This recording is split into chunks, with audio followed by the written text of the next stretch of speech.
O Triângulo das Bermudas, ou Triângulo do Diabo, é uma região do Oceano Atlântico onde se acredita que um grande número de aviões e navios tenha desaparecido em condições misteriosas. Os vértices deste triângulo costumam ser delimitados pela Ilha de Bermuda, pela cidade de San Juan, em Porto Rico, e por Miami, na Flórida. Mas suas fronteiras são elásticas o suficiente para acomodar quaisquer desaparecimentos que aconteçam nas redondezas. Em outras palavras, de triângulo, o Triângulo das Bermudas só tem um nome, assemelhando-se ora a um losango ora a uma elipse dependendo de quem faz a contagem. Foi Charles Berlitz quem tornou o Triângulo das Bermudas tão popular. Neto do fundador das escolas Berlitz de ensino de língua inglesa, ele tornou-se mais conhecido por seus livros abordando temas sobrenaturais. O livro O Triângulo das Bermudas, publicado em 1974, vendeu mais de 20 milhões de cópias. Nele, Berlitz descrevia os misteriosos casos atribuídos ao Triângulo das Bermudas, entrelaçando-os a outros mistérios como Atlântida, deuses astronautas, abduções alienígenas e afins. Bem escrito e com estilo cativante, o livro de Berlitz embalou o mistério do Triângulo para o consumo das massas. Central ao livro é o desaparecimento do voo 19. Um grupo de 5 caça-bombardeiros da Marinha Americana decolou em dezembro de 1945 e, após um bem-sucedido exercício de treinamento, desapareceu na região sem deixar vestígios. O sumiço desencadeou uma das maiores operações de resgate da história. Nada jamais foi encontrado. Eles sumiram tão completamente como se tivessem voado para Marte, teria afirmado um dos membros da comissão que investigou o acidente. Além de aviões, há inúmeros casos de navios que ou desapareceram completamente ou que foram encontrados sem nenhuma viva alma a bordo. Um dos navios misteriosamente desaparecidos no Triângulo das Bermudas foi o Ciclopes, que nunca mais foi visto após zarpar do porto de Barbados retornando de uma viagem ao Rio de Janeiro, no meio da Primeira Guerra Mundial. Frente aos desaparecimentos, diversas teorias do trivial ou estapafúrdio foram levantadas para explicar o mistério do Triângulo das Bermudas. A Atlântida não poderia faltar. O clarividente americano Edgar Cayce tornou-se famoso ao prever que os restos da cidade da Atlântida seriam encontrados nas Bahamas. Em 1968, uma formação rochosa conhecida por Estrada de Bimini foi realmente descoberta na área. Cayce postulava que os atlantes obtinham sua energia a partir das emanações de um tipo de cristal. Cayce também dizia que Jesus teria sido um atlante reencarnado. Alguns acreditam que a energia latente desses cristais, hoje perdidos no fundo do oceano, poderia interferir nos instrumentos de navios e aviões ou simplesmente destruir de vez qualquer veículo em sua proximidade. Considerando o intenso tráfego de navios e aviões apinados de equipamentos eletrônicos na região do Triângulo das Bermudas, seria de se esperar que um material capaz de provocar distúrbios eletromagnéticos já tivesse sido encontrado. Uma das teorias naturais construídas para explicar os desaparecimentos no Triângulo das Bermudas é conhecida por teoria da flatulência oceânica. Segundo esta teoria, sob o leito do oceano jazem grandes quantidades de gás metano aprisionado nos poros rochosos. Deslizamentos submarinos seriam capazes de libertar subitamente vastas quantidades deste gás que subiriam à superfície na forma de bolhas. Este gás borbulhante reduziria a densidade da água e faria um navio que estivesse posicionado acima dele afundar como uma pedra. Como o metano é mais leve que o ar, ele continuaria a subir ao atingir a superfície da água, podendo afetar tanto a sustentação aerodinâmica de um avião quanto a indicação de seu altímetro. O metano poderia ainda causar uma pane no motor do avião, uma vez que esse precisa de oxigênio para que a combustão se realize. Algumas pessoas decidiram aplicar esta teoria ao mistério do Triângulo das Bermudas depois que, em 1981, uma plataforma na costa da Guatemala foi vítima do fenômeno, ainda que a plataforma não tenha afundado.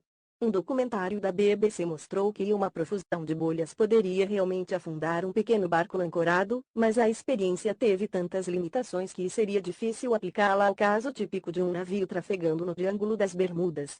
Em meio à miríade de especulações, a causa mais plausível para os desaparecimentos no Triângulo das Bermudas é bem menos estranha do que você pensa. O imprevisível clima da região. A região das Bermudas é conhecida por suas tempestades repentinas, que vêm tão rapidamente quanto vão. Às vezes tão rapidamente que não deixam tempo para que um alerta seja emitido. A natureza também pode explicar por que frequentemente as equipes de salvamento não encontram vestígios dos aviões e navios vitimados nas Bermudas. É muito difícil, mesmo durante o dia e com tempo bom, enxergar algo no mar a partir de um helicóptero, mesmo quando se sabe onde procurar. Ainda mais difícil do que procurar por vestígios em um local pré-determinado é procurar por sobreviventes quando não se sabe ao certo aonde ocorreu o acidente. A situação piora quando a busca não é feita imediatamente após o acidente, uma vez que a corrente do Golfo espalha os destroços rapidamente. Some a este cenário o fato de que alguns dos locais mais profundos da Terra localizam-se no Oceano Atlântico na região das Bermudas e você terá boas razões para que os desaparecimentos no Triângulo das Bermudas sejam tão completos.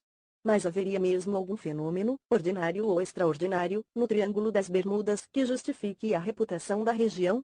O livro Mistério do Triângulo das Bermudas solucionado de Lawrence David Cust é até hoje a obra definitiva para desconstruir o mito do Triângulo das Bermudas. Se Berlitz fundou o mistério, Cust trouxe abaixo. Cust investigou cuidadosamente cada um dos casos relacionados ao Triângulo das Bermudas, confrontando as histórias popularizadas com os documentos históricos e relatórios da Marinha e da Guarda Costeira.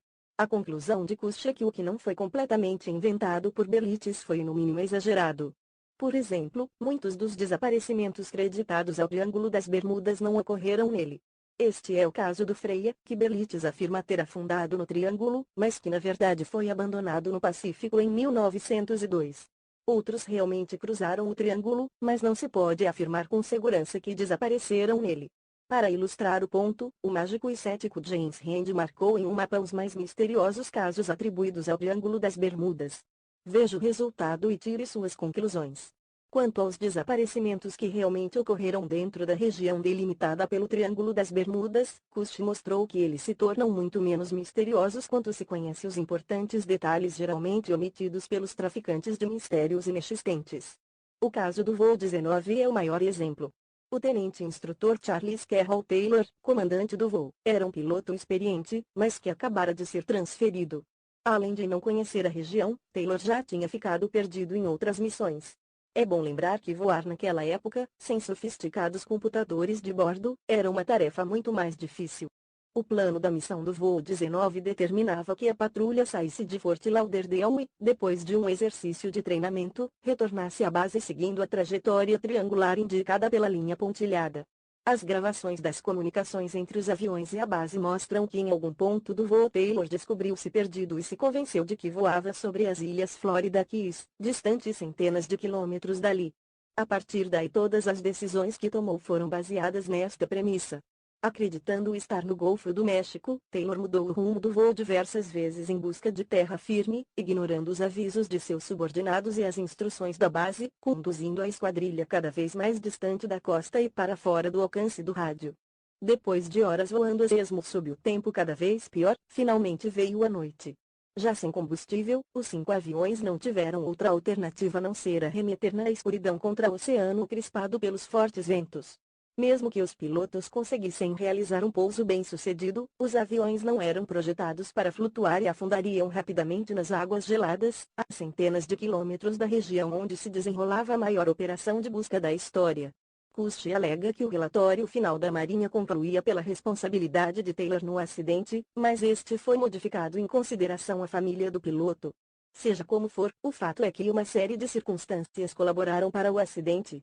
Se o Triângulo das Bermudas fosse realmente uma área tão temerária à navegação e o número de acidentes ali, causados pelo clima, alienígenas ou outra coisa qualquer, fosse maior do que o de outras regiões de grande tráfego naval, as seguradoras cobrariam tarifas maiores sobre os navios que circulam na região. Mas isso não acontece. Contatada em 2000, a Lloyd's of London declarou que não são cobrados valores maiores para os navios que circulam no Triângulo das Bermudas. Houve uma época em que se lançar ao mar à procura de terra era quase como empreender uma viagem à lua. Nesta época, em que a habilidade e a preparação contavam menos do que a sorte, o medo do desconhecido inspirava histórias de monstros, sereias, ilhas utópicas e civilizações avançadas. O mundo tornou-se menor, menos desconhecido e, por que não dizer, mais plano, forçando a imaginação a confinar o sobrenatural em umas poucas áreas. Veio a onda das comunicações globais, da navegação via satélite, do sensoriamento remoto, dos computadores de bordo, dos boletins meteorológicos precisos e o mundo ficou ainda menor, deixando ainda menos espaço para alienígenas sequestradores e criaturas fantásticas. Não é à toa que hoje o mistério do Triângulo das Bermudas tenha se tornado um mistério antiquado e até um pouquinho incômodo para os ufólogos mais sérios. Como dizem alguns céticos, mostre-nos um trem que tenha desaparecido entre duas estações e nós lhe mostraremos um mistério de verdade.